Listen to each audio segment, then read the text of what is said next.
Hello everyone, welcome to my class.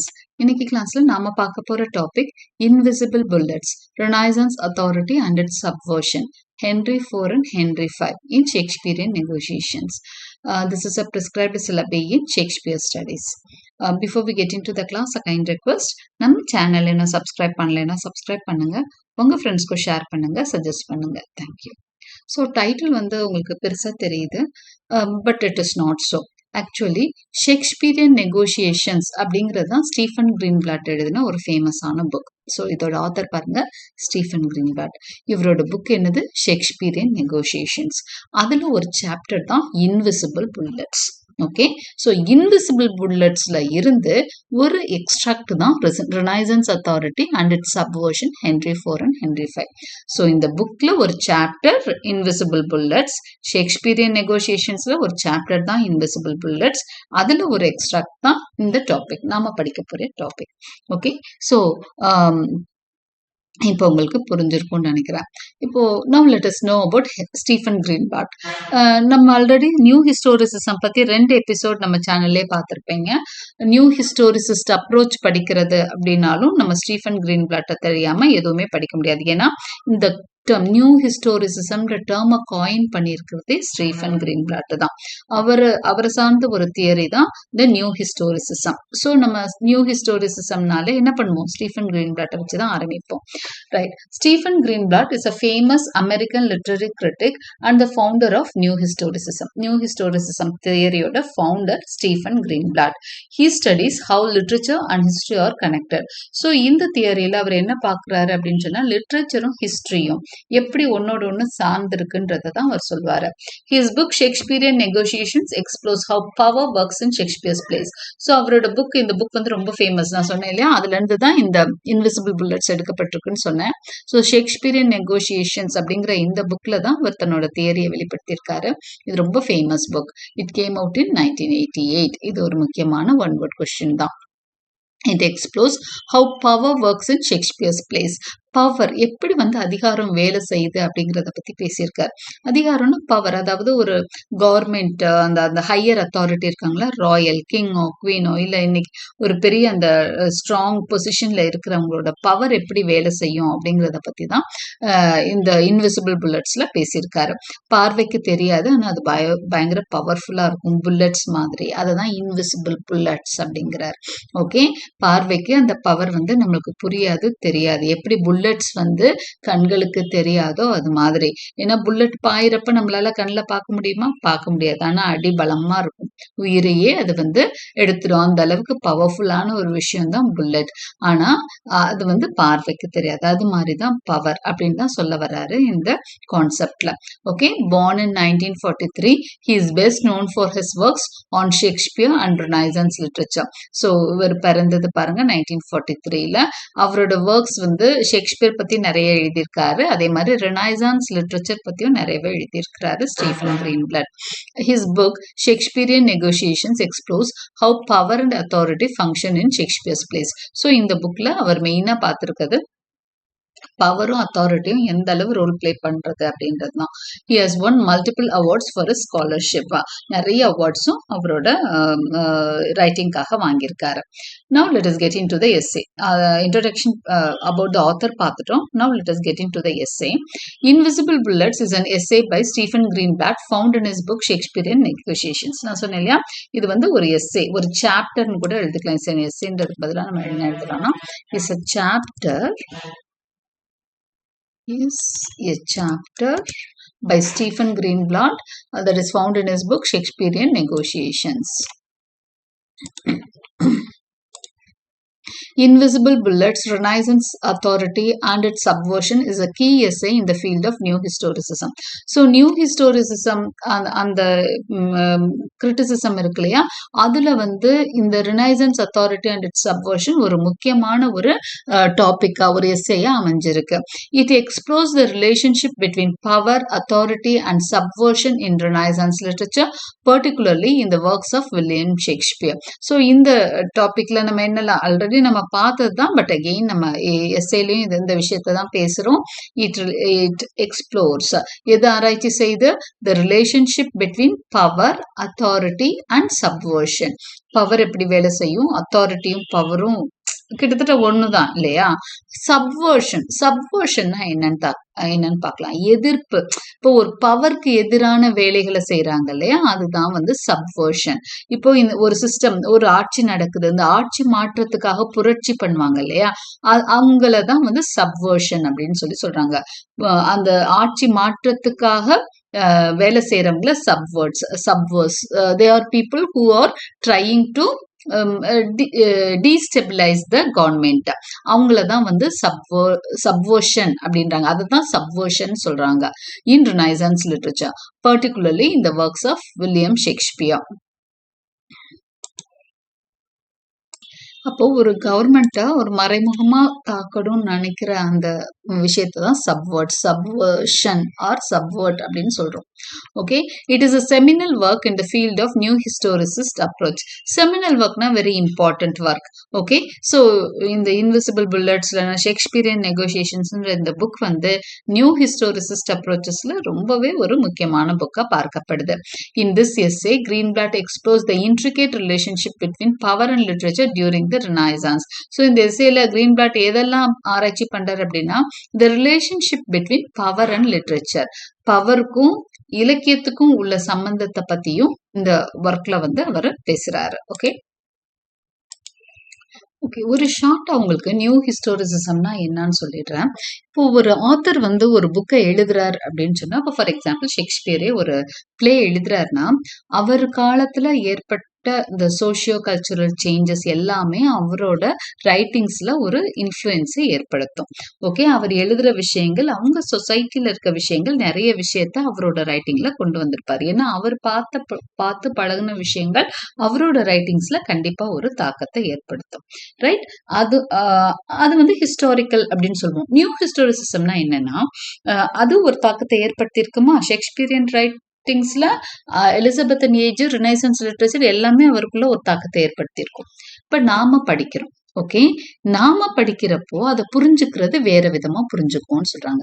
அந்த காலத்துல படிச்சு புரிஞ்சுக்கிட்டவங்க அதை அவங்களுக்கு ஏத்த மாதிரிதான், நம் மைண்ட் எப்படி வந்து நம்மளுக்கு என்ன புரியுதோ அது மாதிரிதான் நம்ம படிப்போம். ஃபார் எக்ஸாம்பிள் பாருங்களேன், ஃபெமினிசம்ன்ற ஒரு கான்செப்ட ஒருத்தர் வந்து பழைய காலத்துல எழுதி வச்சிருக்கிறாங்க அப்படின்னு வச்சுக்கோங்க. விமன் வந்து எப்படி இருக்கணும் அப்படின்னு சொல்லி ஒரு லிட்ரேச்சர்ல இருக்கு. அத போன செஞ்சுரியில இருக்கிறவங்க புரிஞ்சுக்கிறதுக்கும் நாம புரிஞ்சுக்கிறதுக்கும் நிறைய வித்தியாசம் இருக்கும்.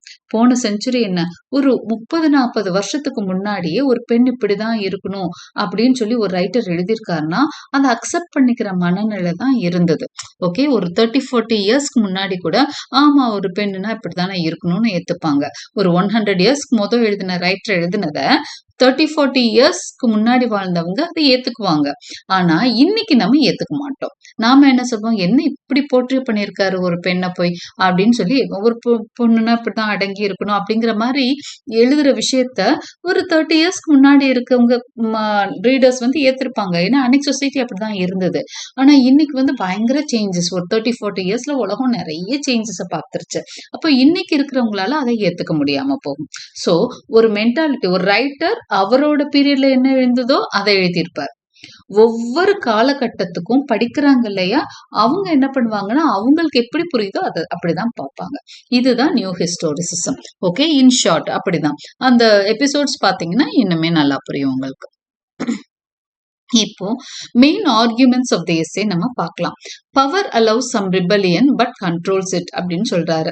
ஷேக்ஸ்பியர் என்ன சொல்றாரு அப்படின்னு சொன்னா, நிறைய இடத்துல பவர் என்ன பண்ணுமா, அந்த ஆதிக்கம் அதிகாரம் என்ன பண்ணும்னா ஸ்ட்ராங்கா இருக்கும் அப்படின்னாலும் எடுத்தோன்னு எல்லாத்தையும் கண்ட்ரோல் பண்ணாது. எதிரா எதுவுமே நடக்கக்கூடாதுன்னா நினைக்காதான். ஒரு சிலதை வளர விட்டுதான் அடிக்குமா. அதுதான் power allows some rebellion but controls it. என்ன நம்ம முக்கியமான பாயிண்ட்ஸ் மட்டும்தான் இந்த எஸ்ஸேல பாக்குறோம். பவர் அலோவ்ஸ் சம் ரிபல்லியன், ஒரு சில எதிர்ப்புகளை அது என்ன பண்ணும், அமைதியா வேடிக்கை பார்க்கும். கொஞ்சம் பெருசாகிறப்ப பயங்கரமா அதை கண்ட்ரோல் பண்ணி அடக்கி உட்கார வைக்கும். அதுக்கு என்ன காரணம்னா, எவனாவது எந்திரிச்சிங்கன்னா இதுதான் கதின்ற மாதிரி. Okay, instead of stopping all criticism, rulers let some dissent to make their rules seem dissent exists to make their rules seem stronger. அப்போ இதுக்கான இந்த பாயிண்ட்டுக்கான ஒரு விரிவாக்கம் தான் இது. Power allows some rebellion but controls it. இன்னும் கொஞ்சம் விவரமா எப்படி சொல்லியிருக்கோம், instead of stopping all criticism, தனக்கு எதிராக எந்த விமர்சனம் வந்தாலும் உடனே எல்லாம் அரசு இறங்கி அதுக்கு எதிராக வேலை பண்ணாது. Okay, it would allow it. Rulers let some dissent exist. டிசன்ட்னா எதிர்ப்பு. எதிர்ப்புகள் சிலது இருக்கிறத ரூலர்ஸ் அலோவ் பண்ணுவாங்கன்னு தான் சொல்றாரு. ஓகே, அது ஒரு கைண்ட் ஆஃப், அது என்ன சொல்ற, ராஜதந்திரம் தான். Rulers let some dissent exist to make their rule seem stronger. ஏன்னா அப்படி இது இருந்தாதான் அவங்கள அடக்கி என்ன காமிப்பாங்க, நாங்க பலசாலிகள்னு காமிப்பாங்க. ஒரு போட்டியில வந்து ஒரு ஆளே ஓடிக்கிட்டு இருந்தா அது எப்படி இருக்கும் இல்லையா? கூட போட்டிக்கு 4 பேர் இருந்தாதானே அவனை முந்தி போனாதானே யாரு ஃபர்ஸ்ட்ன்னு நம்ம வந்து கண்டுபிடிக்க முடியும். அப்ப 2-3 பேர் இந்த போட்டியில இருந்தாதான் ஃபர்ஸ்ட் போறவன் மேல என்ன வரும், ஒரு மதிப்பு வரும். அவன் மட்டும் ஓடி போய் நான் பெரிய ஆளுன்னு சொன்னா அது நல்லா இருக்காது இல்லையா? அது மாதிரிதான். அப்போ ரூலர்ஸ் என்ன பண்றாங்க, டிசன்ட்னா எதிர்ப்புகள், தனக்கு எதிரான சக்திகள் அதை எக்ஸிஸ்ட் பண்ண அலோவ் பண்றாங்க. ஏன்னா அப்பதான் அவங்கள அடக்கி தங்களை பவர்ஃபுல்லா, ஒரு 4-5 இடத்துல டிசன்ட் இருக்கணும், புரட்சிகள் அங்கங்க வெடிச்சு அவங்கள அடக்குறது தான் இவங்களோட பவர். அப்படிதான் அவங்க நிரூபிக்கிறாங்க. Okay, Shakespeare's plays question authority but don't break it. அது மட்டும் இல்ல, ஷேக்ஸ்பியர்ஸ் பிளேஸ் எல்லாமே அவரோட டிராமாஸ்ல இது எல்லாமே பாக்குறோம் நம்ம. அது வந்து they question authority. ஓகே, நிறைய பிளேஸ் பாத்தீங்கன்னா அத்தாரிட்டியை கொஸ்டின் பண்ற மாதிரி இருக்கும். நிறைய இடத்துல கிங்க வந்து கொஸ்டின் பண்ற, நிறைய பிளேஸ்ல எதிர்த்து கேள்வி கேட்கிற நிறைய பேரை நம்ம பாக்குறோம் கிங்குக்கு எகெயின்ஸ்டா. ஆனா பட் டோன்ட் பிரேக் இட். ஆனா அந்த சிஸ்டம் அவங்க கொலாப்ஸ் பண்ண முடியாது, பண்ண விட மாட்டாங்க. His works show corruption and rebellion, but in the end order is restored. நிறைய தவறுகள் நடக்கிற மாதிரி தான் இருக்கும். அத்தாரிட்டிக்கு நிறைய கொஸ்டின் பண்ணுவாங்க, ஆனா உங்களால பிரேக் பண்ண முடியாது. கடைசியில எப்படி முடிப்பாரு ஷேக்ஸ்பியர் அப்படின்னா, ஆர்டர் இஸ் ரெஸ்டோர்ட் அப்படின்னு கொண்டு வருவாரு. ஹாம்லெட்டையே அது எக்ஸாம்பிளா காப்பார். ஹாம்லெட் வந்து அத்தாரிட்டிக்கு எகெயின்ஸ்டா தான் ஃபைட் பண்றாரு, நிறைய ரிபெல்லியன் பண்றாரு. ஆனா கடைசியில கிங்கும் தப்பு செய்யறதுனால 2 பேருமே இறந்து என்ன பண்ணுவான், ஃபோர்டின்பிராஸ் வந்துடுவான். ஓகே, ஒரு நல்ல ஒரு ஆர்டர் வந்து டென்மார்க்ல ரெஸ்டோர் ஆகும். எந்த ஒரு இடத்துலயும் தவறு 2 பக்கம் இருந்தா 2மே அழிஞ்சு ஒரு ப்ராப்பரான ஆர்டர் வந்து ரெஸ்டோர் ஆயிடுது அப்படின்னு தான் ஷேக்ஸ்பியர் காமிக்கிறாரு. ஓகே, அத்தாரிட்டிக்கு எதிரான இருக்கிறவங்களையும் அடக்குறாரு. ஒரு சமயம் அத்தாரிட்டி தப்பு பண்ணா எல்லாத்தையும் டீஸ்டபிளைஸ் பண்ணி ஆர்டரை நிலைநாட்டுறாங்க. வேறு ஒரு பவர் வந்து ஆர்டரை நிலைநாட்டிடும். ஓகே, இந்த மாதிரி தவறுகளை எல்லாம் அடக்கி ஆர்டர் நிலைநாட்டப்படுது. இன்விசிபிள் புல்லட்ஸ் மீன் ஹிடன் கண்ட்ரோல். ஸோ இந்த topic Greenblatt takes this idea from Thomas Harriot, who wrote about how colonists trick Native Americans with miracles. இந்த டாபிக்கை நம்ம அடுத்து இன்னும் கொஞ்சம் டீட்டெயில்டா பார்க்கலாம். அப்போ உங்களுக்கு தெளிவா சொல்றேன் இந்த பாயிண்ட். இதுவும் ஒரு ஆர்கியூமெண்டா வருது. எதுலன்னா இந்த இன்விசிபிள் புல்லட்ஸ் டாபிக்ல. அதை பத்தி டைட்டில் இந்த பார்ட்ல நான் கொஞ்சம் தெளிவா உங்களுக்கு சொல்றேன். So next topic பாருங்க, theater works like colonial tricks. இது ரெண்டுமே, it makes people think that they are seeing real challenges to power, but in the end authority remains unchanged. Okay, theater works like colonial tricks. Invisible bullets, இது டீட்டெயில்டா சொல்றேன்னு சொன்னேன், but ஒரு மைல்டா சொல்லிட்டு இந்த point அப்பதான் convey பண்ண முடியுங்கிறதுனால இதை சொல்றேன். ஓகே, இன்விசிபிள் புல்லட்ஸ்னா ஹிடன் கண்ட்ரோல். ஓகே, வெளிப்பார்வைக்கு அந்த கண்ட்ரோல் தெரியாது. புல்லட்ஸ் நான் எடுத்தோன்னு சொல்லியிருக்கேன் இல்லையா, புல்லட்ஸ் மாதிரி இன்விசிபிளா இருக்கும் அத்தாரிட்டி அப்படின்னு சொல்றதுதான். இதுக்கு ஒரு எக்ஸாம்பிளா நேட்டிவ் அமெரிக்கன்ஸ் பத்தி சொல்லியிருந்திருப்பாரு. அடுத்ததா theatre works like colonial tricks அப்படிங்கிறாரு. தியேட்டர்னா என்ன, ஷேக்ஸ்பியரியன் பீரியட்ல தியேட்டருக்கு ஒரு பெரிய ரோல் இருந்தது. ஓகே, ஏன்னா அவங்க வந்து என்ன பண்ணாங்க, மக்கள் எல்லாம் தே thronged into the theater. Entertainment அப்படின்னால உங்களுக்கு தியேட்டரா தான் இருந்தது. ஸோ தியேட்டர்ஸ்ல எல்லாம் கூட்டம் நிரம்பி வழிஞ்சது. அப்போ இவங்க என்ன பண்ணுவாங்கன்னா, கொலோனியல் ட்ரிக் மாதிரி ஏதோ ஒரு மேஜிக் காமிக்கிற மாதிரி ரிபல் பண்றாங்க, அது இதெல்லாம் காமிப்பாங்க. ஜாலியா தான் இருக்கும் மக்களுக்கு. ஆனா கடைசியில கொண்டு வந்து எங்க முடிச்சிருவாங்க, பவர் கடைசியில உன்னை கண்ட்ரோல் பண்ணிரும் முடிச்சிருவாங்க. இது வந்து கலோனியல் ட்ரிக்ஸ் மாதிரி இருக்கு அப்படின்னு சொல்றாரு.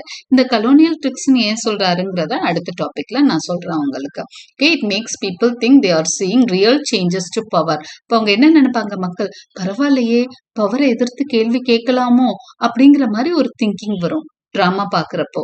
But in the end authority remains unchanged. ஆனா கடைசியில அத்தாரிட்டி திரும்பவும் ஸ்ட்ராங்கா வந்து உட்கார்ந்துரும். எப்போ இருந்தாலும் நான் தாண்டா பெரிய மொனார்கி, அரசாட்சி வந்து உட்கார்ந்துட்டு என்ன பண்ணும், நீங்கெல்லாம் ஸ்லேவ்ஸ் தான், நான் தான் பவர்ஃபுல்னு நிலைநாட்டிரும். ஓகே, அடுத்து நம்ம இப்போ டைட்டில் பத்தி நம்ம தெரிஞ்சுக்க போறோம். The title comes from a story about Thomas Harriet. Thomas Harriet இந்த இதை வந்து நீங்க ஞாபகம் வச்சுக்கணும். ஏன்னா இது ஒன் வேர்ட் கொஸ்டினா வரலாம். இன்விசிபிள் புல்லட்ஸ் எங்க இருந்து எடுக்கப்பட்டதுன்னா தாமஸ் ஹாரியட்டோட ஸ்டோரியில இருந்து எடுக்கப்பட்டது. It comes from a story from Thomas Harriet.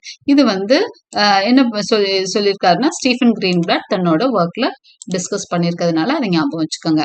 He saw that native Americans were amazed by European technology. இப்போ அமெரிக்கா வந்து நியூ ஃபவுண்ட் லேண்ட், எப்போ ஷேக்ஸ்பியரோட காலத்துல அது வந்து புதிதாக கண்டுபிடிக்கப்பட்ட ஒரு உலகமா இருந்தது. எது அப்படின்னு சொன்னா அமெரிக்கான்னு இன்னைக்கு நம்ம சொல்ற நாடு, அதான் நியூ ஃபவுண்ட் லேண்ட் அப்படின்னு சொல்லுவாங்க.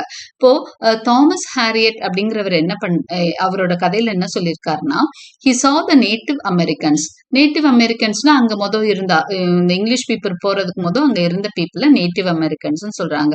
தேவர் அமேஸ்ட் பை யூரோப்பியன் டெக்னாலஜி. அப்ப அவங்களுக்கு எதுவுமே தெரியாது, அவங்க காட்டுவாசிகள் மாதிரி இருந்தாங்க. யூரோப்பியன்ஸ் ரினைசன்ஸ்னாலையும் நிறைய விஷயங்கள் கத்துக்கிட்டு அவங்க அங்க போய் இறங்குறப்பயே நிறைய புது புது விஷயங்கள் கொண்டு போறாங்க. நேட்டிவ் அமெரிக்கன்ஸ் காடுகள்ல வாழ்றவங்க, அவங்களுக்கு ஒண்ணுமே தெரியாது. அப்ப இவங்களுக்கு வந்து எல்லாமே இவங்க கிட்ட இருக்க எல்லாமே மிரக்கல்ஸ் மாதிரி தெரியும், ஒரே அற்புதம் மாதிரி இருக்கும். ஐயோ என்னென்னவோ வச்சிருக்கானே இவன், அவன் சாதாரண மனுஷன்தான் அப்படிங்கறத தாண்டி அவங்களுக்கு மிரக்கல்ஸ் வந்து பெருசா படும். The colonists use this to trick and control them. அந்த இப்போ கன்னு வச்சிருப்பாங்க, அப்பவே கன்னு வச்சிருந்தாங்க, பீரங்கி வச்சிருந்தாங்க. ஸோ மெனி, அதாவது அடக்குற ஆயுதமும் வச்சிருந்தாங்க, புதுசா நிறைய விஷயங்களும் வச்சிருந்தாங்க அவங்க ஒர்க் பண்றதுக்கு. சில இந்த ரெவல்யூஷன்ஸ் எல்லாம் நடந்து கொஞ்சம் வித்தியாசமான வெப்பன்ஸ் இதெல்லாமே வச்சிருக்கிறாங்க. வெப்பன்ஸ், இண்டஸ்ட்ரிக்கு தேவையான திங்ஸ் எல்லாமே வச்சிருக்காங்க. இண்டஸ்ட்ரிக்கு தேவை, அதாவது ஒரு இண்டஸ்ட்ரியல் ரெவல்யூஷன் அதுக்கப்புறம் நடக்க ஆரம்பிக்கிறப்போ இண்டஸ்ட்ரியல் ரெவல்யூஷன்ல அவங்க நிறைய new kinds of equipments use பண்றாங்க. அக்ரேரியன் ரெவல்யூஷன் வந்தோடனே அக்ரிகல்ச்சரலுக்கு நிறைய எக்யூப்மெண்ட்ஸ் யூஸ் பண்றாங்க. இதெல்லாம் பாக்குறப்போ அந்த நேட்டிவ் அமெரிக்கன்ஸ் என்ன பண்றாங்க, அப்படியே அஸ்டானிஷ் ஆயிடுறாங்க. So the colonists use this to trick and control them. இதெல்லாம் காமிச்சு பயமுறுத்துவாங்களாம். யார, காலனிஸ்ட் வந்து, அதாவது இங்க இருந்து போய் அங்க தங்குறவங்க தான் காலனிஸ்ட். யாரு, யூரோப்பியன்ஸ் போய் அமெரிக்கால தங்குறாங்க. அவன் போய் நேட்டிவ் அமெரிக்காவோட லேண்ட இவன் போய் உட்கார்ந்துட்டு அவனை பயமுறுத்துவான். பாத்தியா என்கிட்ட என்னென்ன இருக்கு பாரு, கன் இருக்கு பாரு, சுட்டா நீ செத்துருவ பாரு அப்படிங்கிற மாதிரி அவனோட மிரக்கல்ஸ் எல்லாம் காமிச்சிட்டு இருக்கான். அவன் அப்படியே பயந்துடுறான் அதெல்லாம் பார்த்துட்டு. The bullets were invisible because the natives did not understand how the weapons worked. இப்படின்னா செத்து போயிடுறான் ஒருத்தன், இல்ல ஒரு அனிமலையே சுட்டு காமிக்கிறான்னு வச்சுக்கோங்க, இங்க இருந்து சத்தம் வருது, அந்த அனிமல் செத்துருது, இது மட்டும்தான் அவனுக்கு தெரியும். ஓகே, அவங்க என்ன வச்சிருப்பாங்க, பெரிய வில்லு வச்சிருப்பாங்க, அம்பு வச்சிருப்பாங்க, ரொம்ப கஷ்டப்பட்டு எய்ம் பண்ணி சுட்டுட்டு இருக்கிறாங்க. எய்ம் பண்ணி சுட்டு அந்த கண்ணால அவங்களால அந்த அம்பை பார்க்க முடியும். ஓகே, அது போய் அது கொல்றது அவங்களுக்கு தெரியும், அது குத்தி கிழிச்சு சாக்குறது. ஆனா புல்லட்ஸ்ல அது எதுவுமே இல்லை. அவங்க கன்னை யூஸ் பண்றப்ப அந்த வெப்பன் எப்படி யூஸ் ஆகுது, என்ன பண்றாங்க இவங்கன்னே அங்க இருக்கிற நேட்டிவ் அமெரிக்கன்ஸ்க்கு புரியவே இல்லை. ஒரு சின்ன வெப்பன், அதுல வந்து இப்படி அடிச்சா என்ன ஆயிடுது, எதிரி வந்து கீழே விழுந்துடுறான், இல்லைன்னா அந்த அனிமல் வந்து இறந்து போய் ரத்தம் வெளியே வர இறந்து போய் கிடக்கு. அப்போ அந்த புல்லட்ஸ் தெரியாதனால ஏதோ ஒரு மேஜிக் மாதிரி பாக்குறாங்க அந்த காலனிஸ்ட் இந்த beginning period. Greenblatt uses this as a metaphor for Shakespeare's plays. இதை தான் ஒரு மெட்டஃபரா யூஸ் பண்றாரு ஷேக்ஸ்பியரோட பிளேஸ்க்கு. His plays seem to challenge power but actually support it. அவரோட ஷேக்ஸ்பியரோட பிளேஸ் அப்படிதான், பவரை சேலஞ்ச் பண்ற மாதிரி இருக்குமா, ஆனா உண்மையில அதை சப்போர்ட் தான் பண்ணிக்கிட்டு இருக்கு அப்படின்னு சொல்றாரு. They show rebellion but in the end order is restored. அவரோட எல்லா கதைகள்லயும் ரிபல்ஸ் இருப்பாங்க, அந்த அரசனை எதிர்க்கிறவங்க இருப்பாங்க, ஆனா கடைசியில பவர் தான் ஜெயிக்கிற மாதிரி அவர் கொண்டு வந்திருப்பாரு. The invisible bullets are hidden tricks of control that make people accept authority. அப்ப invisible bullets அப்படிங்கிறது வந்து என்ன அப்படின்னு சொன்னா hidden tricks தான், okay, to control people, accept authority. அப்ப ஈவன் இவரோட ஒர்க்ஸ் கூட இன்விசிபிள் புல்லட்ஸ் மாதிரி தான், யாரு ஷேக்ஸ்பியரோட ஒர்க்ஸ் கூட, ஓகே.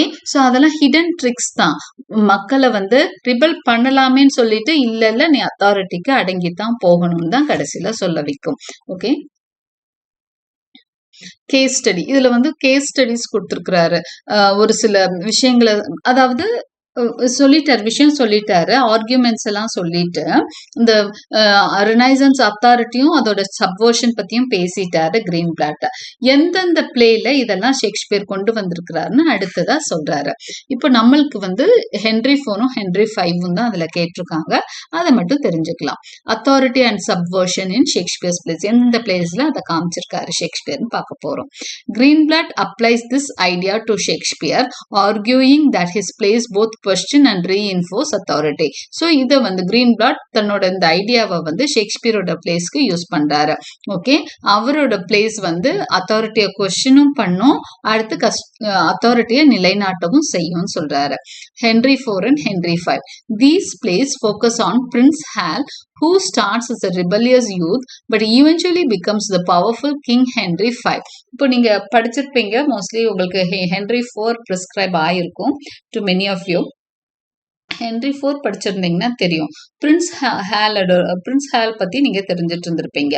அவர் என்ன பண்ணுவாரு அப்படின்னு சொன்னா ரிபல்லியஸ் யூத் மாதிரி தெரிவாரு. ஆரம்பத்துல ரிபல்லியன் மாதிரி, அவங்க அப்பாவே எடுத்துட்டு ஒண்ணு சும்மா ஊர் சுத்திட்டு தெரியுற ஒரு சாதாரண ஆள் மாதிரி இருப்பாரு. பட் கடைசியில என்னவாயிருவாரு, பவர்ஃபுல் ஆகி ஹென்ரி ஃபோரை சக்சீட் பண்ணி என்ன பண்றாரு, ஹென்ரி ஃபைவ் ஆகுறதே பிரின்ஸ் ஹால் தான். ரொம்ப பவர்ஃபுல்லான ஒரு கிங் ஆகுறது ஹென்ரி ஃபைவ்.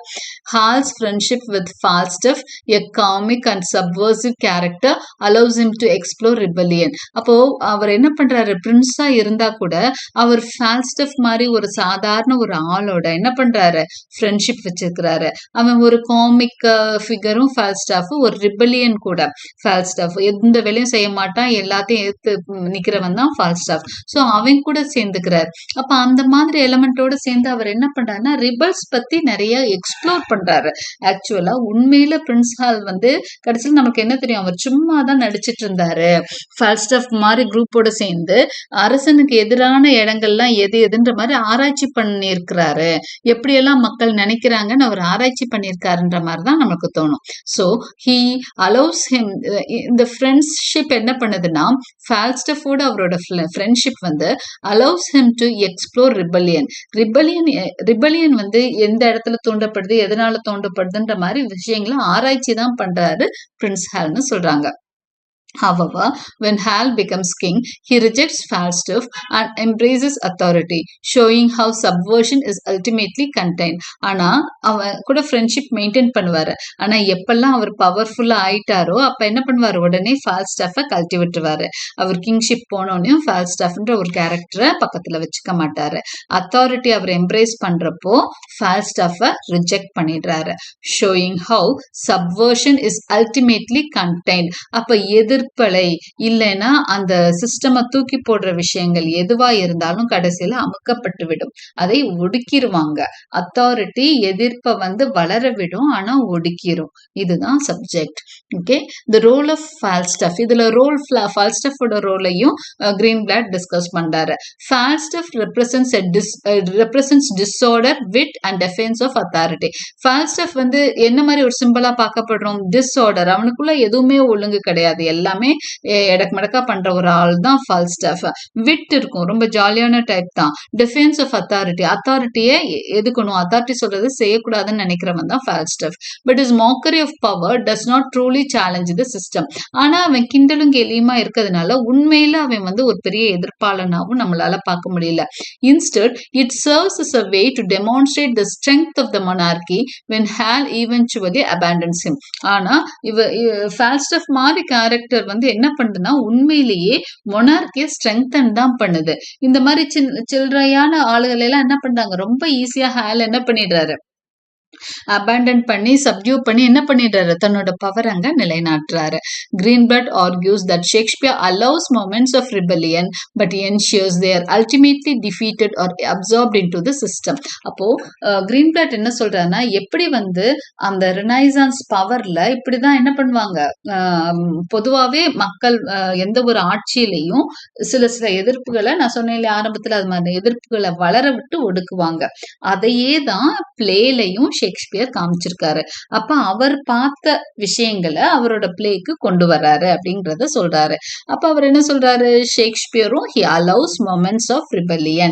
அப்போ ஹென்ரி IV நிறைய ரிபெல்லியன் நடக்கும், but ensures they are ultimately defeated. ஆனா கடைசியில எல்லா ரிபெல்லியனும் ஒடுக்கப்படுது or absorbed into the system. சிஸ்டம்குள்ள அது உறிஞ்சப்பட்டு விடுது, மேல ஒண்ணுமே அழுக்கே தெரியாது, அந்த இது ரிபெல்லியன் நடந்ததே தெரியாத மாதிரி போயிடும். Henry V and theatrical power. அடுத்ததா அவர் எடுத்துக்கிற பிளே நம்மளுக்கு கொடுத்துருக்கிற, ஆக்சுவலி இதுல இன்னும் 2 பிளேஸ் இருக்கு, பட் நம்மளுக்கு கொடுத்துருக்கிறது Henry IV and Henry V தான். Henry V and theatrical power. Henry V portrays the king as a great ruler. Henry V பாத்தீங்கன்னா கிங்க வந்து ஒரு பெரிய ரூலரா காமிக்குது. இது வந்து ஹென்ரி IV பார்ட் 1 பார்ட் 2க்கு அப்புறம் ஹென்ரி V எழுதியிருக்காரு ஷேக்ஸ்பியர். ஸோ இதுல வந்து பிரின்ஸ் ஹால் தான் ஹென்ரி V மாறுறாரு. அவங்க அப்பாவோட இறப்புக்கு அப்புறம் ஹென்ரி V தான் கிங்கா மாறுறாரு. It portrays the king as a great ruler. அப்போ இந்த கதையில ஷேக்ஸ்பியர் வந்து ஹென்ரி V ஒரு பெரிய லீடரா காமிச்சு, but also reveals that his power relies on performance and deception. ஆனாலும் இந்த பவர் வந்து எதுல அவருக்கு இருக்கு அப்படிங்கறதையும் சொல்றாரு. இவ்வளோ பவர்ஃபுல்லான கிங் தான், ஆனா பெர்ஃபார்மும் பண்றாரு, நிறைய இடத்துல நடிக்கவும் செய்யறாரு. தன்னோட பெர்ஃபார்மன்ஸ் மூலமாவும் அவரோட இதை வந்து, பெர்ஃபார்மன்ஸ் அப்படின்னாலே ஆக்டிங்ன்ற மாதிரி வந்துடும் இல்லையா. அப்புறம் டிசெப்ஷன், ஏமாத்து வேலையும் நிறைய செய்யறாரு. ஏன்னா அவரு டிஸ்கைசிங்ல போவாரு, சொல்லுவாங்க இல்லையா, மாறு வேடம் அணிச்செல்லாம் அரசர்கள் வந்து உலா வருவாங்க, என்ன நினைக்கிறாங்க மக்கள்னு உள்ள போய் பார்த்து அங்க என்னென்ன தனக்கு எதிரா நடக்குது, மக்களோட ஃபீட்பேக் என்ன, ஒரிஜினலா மக்கள் என்ன நினைக்கிறாங்க, இதெல்லாம் மாறு வேஷம் போட்டு பாப்பாங்க இல்லையா. அது மாதிரிதான் வந்து ஹென்ரி V என்ன பண்ணுவாருன்னா டிஸ்கைஸ் பண்ணிட்டு ஊருக்குள்ள போவாரு. Okay, such as disguising himself as a common soldier to manipulate public perception. So public perception என்ன, கண்ணோட்டம். அப்ப பப்ளிக்கோட கண்ணோட்டம் எப்படி இருக்குன்னு தெரிஞ்சுக்கிறதுக்காக தன்னை எப்படி டிஸ்கைஸ்ல போறாரு ஹென்ரி V, காமன் சோல்ஜரா தனக்கு வேஷம் கட்டிக்கிறாரு. ஓகே, இந்த விஷயம் எல்லாமே டிஸ்கஸ் பண்ணிருக்காரு Shakespeare. Greenblatt sees this as an example of how rulers use theatrical strategies to maintain control over people. So Greenblatt பொறுத்த வரைக்கும் இது என்னன்னா, ஷேக்ஸ்பியர் இந்த மாதிரி பிளேஸ் கொண்டு வர்றாரு அப்படின்னு சொன்னாலே ரூலர்ஸ் வந்து தியேட்ரிக்கல், ஏன்னா கண்டிப்பா வந்து இது எல்லாமே இந்த இன்ஸ்டிடியூஷன்ஸ் எல்லாமே கண்ட்ரோல்ல தான் இருக்கும், லைசன்ஸோட தான் அது இயங்கணும். அப்போ கிங்கே அலோவ் பண்ணுவாரு. ஏன்னா ஷேக்ஸ்பியரோட நிறைய பிளேஸ் வந்து கிங் இது ராயல் கோர்ட்லயே வந்து திரையிடப்படும், அதாவது எனாக்ட் பண்ணப்படும். அதாவது ஜேம்ஸ் I எலிசபெத்தோ அவங்களே பார்ப்பாங்க, டிராமாஸ் எல்லாம் விரும்பி பார்ப்பாங்க. அப்படிங்கிறப்போ இவர் என்ன பண்ண முடியும், அவங்க பெர்மிஷன் இல்லாமலாம் எதுவுமே செஞ்சிருக்க முடியாது. அப்ப ரூலர்ஸ் அலோவ் தியேட்ரிக்கல், அவங்க என்ன பண்றாங்க, ஷேக்ஸ்பியர் மாதிரி பெரிய ரைட்டர்ஸ் மூலமா அவங்களோட ஸ்ட்ராட்டஜிஸ், இந்த ஐடியாஸ் அவங்க வந்து என்ன வளர விட்டு அடிக்கிறது, இது வந்து சினிமாலையும் அதை புகுத்துறாங்க. நீ வந்து ரிபல் பண்ணலாம், ஆனா கடைசியில அத்தாரிட்டி தான் என்னது மெயின் அப்படிங்கறத வந்து அவங்களுக்கு புரிய வைக்கிறாங்க.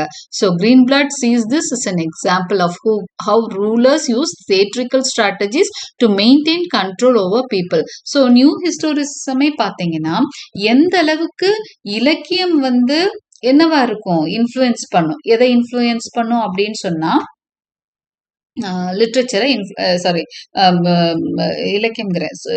இந்த situation in and around the writer. அதாவது அவரோட காலம் வந்து அவர் இருக்கிற பீரியட் வந்து ரைட்டரை இன்ஃப்ளூயன்ஸ் பண்ணும். அதே சமயம் அவங்க ரைட்டிங் வந்து அந்த மக்களை இன்ஃப்ளூயன்ஸ் பண்ணும். இப்போ ஷேக்ஸ்பியர் ஒரு பிளே எழுதியிருக்காருன்னா அவர் அந்த இருக்க சூழலை வச்சுதான் எழுதுறாரு.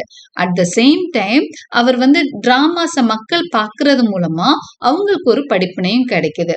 அப்ப டூ வேவா எஜுகேட் ஆகுறாங்க. ஒரு பக்கம் ஷேக்ஸ்பியர் தன்னோட சோசியோ கல்ச்சுரல்ல இருந்துதான் தனக்கு வேண்டிய விஷயங்களை எடுத்துக்கிறாரு. அரசன் சொன்னதுக்காகவும் எழுதலாம், இல்ல பாக்குற விஷயங்களையும் அவர் எழுதலாம். அட் த சேம் டைம் ஷேக்ஸ்பியரோட பிளேஸ் மூலமா திரும்பவும் இது ஒரு இன்டைரக்டா ஒரு என்னவா வருது அப்படின்னு சொன்னா, மக்களுக்கு ஒரு அட்வைஸா வருது. நீ பண்ணலாம், இந்த அளவுக்கு தான் எதிர்த்து கேள்வி கேட்க முடியும், அப்புறம் அரசன் வச்சதுதான் சட்டம்ன்ற மாதிரி அத்தாரிட்டியை நிலைநாட்டவும் அது செய்யுது. ஸோ இது தியேட்ரிக்கல் ஸ்ட்ராட்டஜிஸ் மூலமா மக்கள் என்ன பண்றாங்க, கிங்ஸ் வந்து அவங்க கண்ட்ரோல்லையே வச்சிருக்காங்க. அப்போ நியூ ஹிஸ்டோரிசிசம் வந்து டூ வேயும் பார்க்குது. எப்படி சொசைட்டி லிட்ரேச்சர் இன்ஃப்ளூயன்ஸ் பண்ணுதுன்னு பார்க்குறாரு, லிட்ரேச்சர் எப்படி சொசைட்டியை இன்ஃப்ளூயன்ஸ் பண்ணுதுன்னு பார்க்குது. Okay, hope you understood. Like and subscribe for more such videos. Press the bell icon for continuous notifications, and thank you for watching.